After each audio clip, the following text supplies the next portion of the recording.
Good evening, a very happy Tuesday and welcome back to an all-new series of Pack Your Bags, the show which proves it doesn't take a king's ransom to enjoy a fun-filled family break in the British summer sun. Well, it's nice to be back, Ryan. On today's show, we're speaking to Ian Nern. Ian is a seasonal bushcrafts and survival instructor from Woodland Ways who'll be showing us how to make a simple but effective water filter. He'll be telling us how you and any budding Bear Grylls in your family can experience an enjoyable bushcraft weekend on a budget. Yes, looking forward to that, Evie.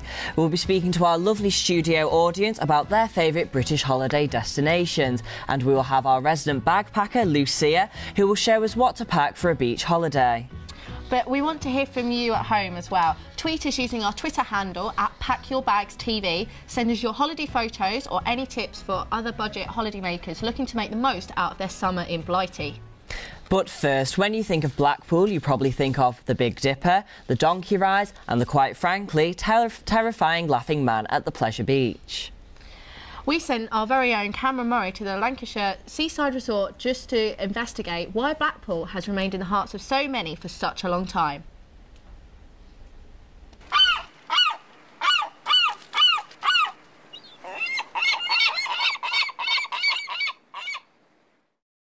Hello and welcome to the part of the show that we like to call B&B Budget Breaks. I'm Cameron and this week we've travelled to the sunny coastal resort of Blackpool where the sun's not out, but we're going to take you on a journey and show you the wonders that this national treasure beholds. Let's get to it. Over 16 million people visit Blackpool every year, and it's no surprise as to why. With such an array of things to do, you'd need a full week off work to enjoy everything that the town has to offer. From waxwork museums to arcades, sea life centres to the infamous tower, there's plenty to see and do. The promenade is littered with amusements, and I don't even mean that as a bad thing.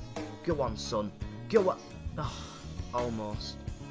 3 different piers along the seafront all provide family entertainment that everyone can enjoy.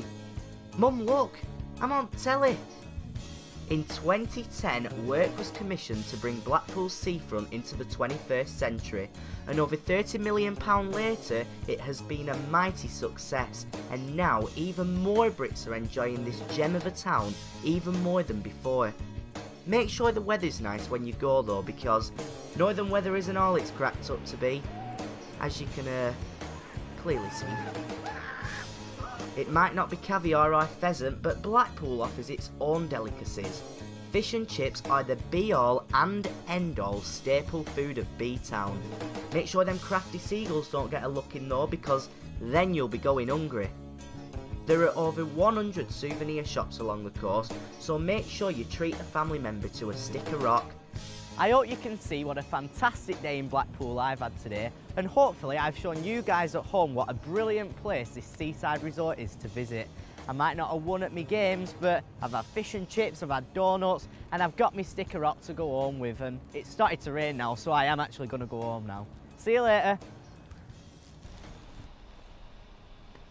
So I'm here with John in the audience. Hi John, how are you doing? I'm doing good, I'm doing good. So where is your favourite place in the UK to go on holiday? Well, I like going to London because I just love the excitement of the city. There's always something going on, and yeah. And I also like, last summer I went to Poole for the first time. It's so nice, the beaches are amazing. Oh yeah, of course, the coastal resort.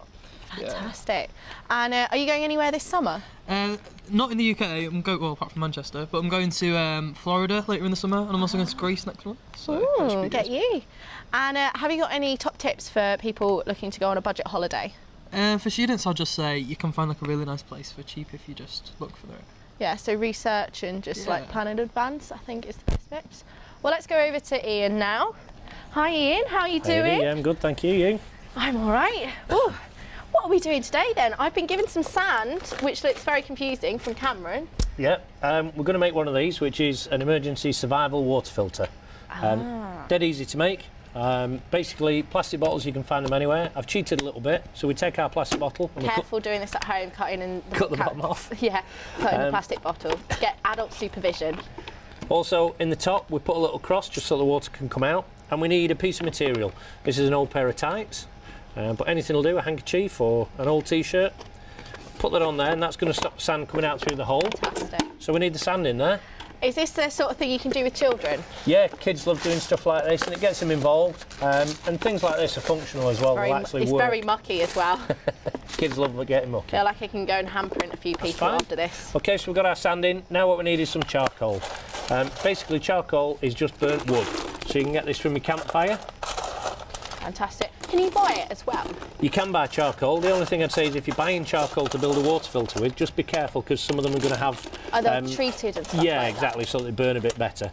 So we'll make whack sure you some read the charcoal in labels there. if you're buying it. Yep, and then all we need in there is some plant material. So literally just big handfuls and whack it in. And the only thing that you need to be careful of here is make sure that there's no toxic plants that you're putting in.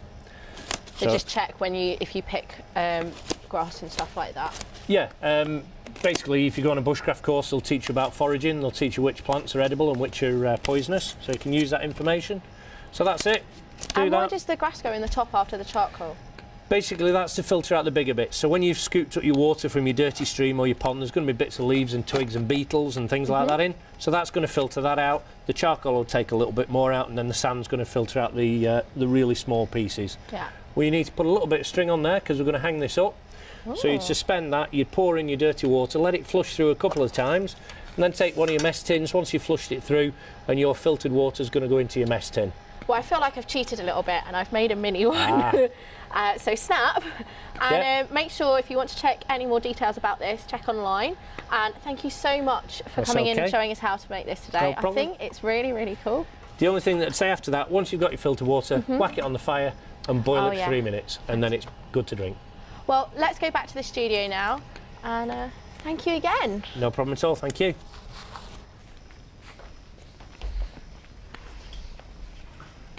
A massive thanks to our studio guest, Ian Nern from Woodland Ways. If you want a recap on how to make the water filter, go to our website. It's www.packyourbags.uk.tv. Don't forget to tweet us your pictures of your finished filters, and we'll take a look at them on next week's show. Oh, it's really, really good fun. Joining us now in the studio, we have our resident bag packer, Lucia, who had the challenge of packing a bag for a seaside holiday this week to coincide with Cameron's outing to Blackpool. Hi Lucia, so would you like to tell us more about what you've packed for the beach then? Yes, everything that you would need is in my suitcase. And so I I'll love show the you. suitcase, by the way. Vintage, Very vintage, yeah. I like the fact we've gone for a seaside this Yes, time. definitely. Well, nice swimming We shorts. start. This is Cameron's red swimming shorts. I have some so like you'll that need myself, these. actually. I think it's a bit of Baywatch coming out. Very lifeguardy. Yeah. Everybody, of course, needs a beach towel. To dry Definitely, yourself a off in the necessity. sand. Yeah, you have to have one of these. This is my swimwear. So obviously bikini top. Oh, lovely. bottoms. I like the pattern. Yeah, it's lovely, isn't it? Another thing you'll need swimming goggles if you're going to be going under the sea. So you Yeah, don't get any keep that harmful salt stuff water in out of your eyes, Yeah. yeah. Eyes, yeah. Don't want that. And last but not least is your suntan lotion. Oh, which a must, everybody has to definitely. have suntan Yeah, lotion. otherwise you end up a bit pink. I know. Yeah. And the Pisbin's very good as well. Really, yes, absolutely. So, and don't forget the after sun. It's just as important as the suntan Definitely. lotion. And it's on offer at the moment at Boots for £10 for 2. So make sure you get down to Boots and get some of this. Very good. And- Looks like you had fun packing Yeah. that suitcase. Oh yeah, no, we had a great time in Blackpool. And of course, Lovely. you have to buy your souvenirs. And I got some Definitely. of these. Ooh. And also, Cameron bought me this, which I think you'll I like. do like the sunglasses. I do, yeah. Oh, Isn't it lovely? I love that. that. Oh, and look, it says Blackpool So on the side cute, as well. Isn't it? So I've got a memento of our wonderful trip. Oh, yeah, you Oh, have to so keep that cute. forever, memories, isn't it? Oh, well, Yeah. thank you so much, Not at Lucia. all. Thank you. We hope you had. We hope you at home all know how to pack your bags for the beach. And if you don't and need some more information, Lucia, we're doing a live question and answer session after the show on the website. Make sure you tune in next Tuesday, where Lucia will be packing her bags for a historical holiday. Let's hope one of Henry VIII's spouses isn't tucked away amongst the items. How about some tweets now, Ryan? Yes, I think so. Let's see. So, Em says that Pack Your Bags is reminding her of how much she loves camping. Shannon is making her own water filter so that she can be her very own Bear Grylls. Oh, very good. Claudie says that the campfire looks so good, just needs some marshmallows to toast. Hashtag, mmm. Oh, talking about food, Ellen from has said Blackpool likes fish and chips on the beach. I think that's nothing to beat that. Oh, lovely. And finally, Jess said the best budget holiday destination in Wales is Newquay. It's so lovely and you get to see the dolphins on the coast of the town. Oh. Well, that's sadly all we've got time for this evening. We've hoped you've picked up a few good tips and ideas along the way. Join us next week when we'll be joined by Frank Carlisle, who will be taking us through a brief history of the city of Liverpool and how you can get on board of his tour of the city. We'll also be talking to Cameron about his latest adventures in Polperrow in Cornwall. Great, thank you very much for joining us and we'll see you next week. Goodbye. Chin, chin. Nope.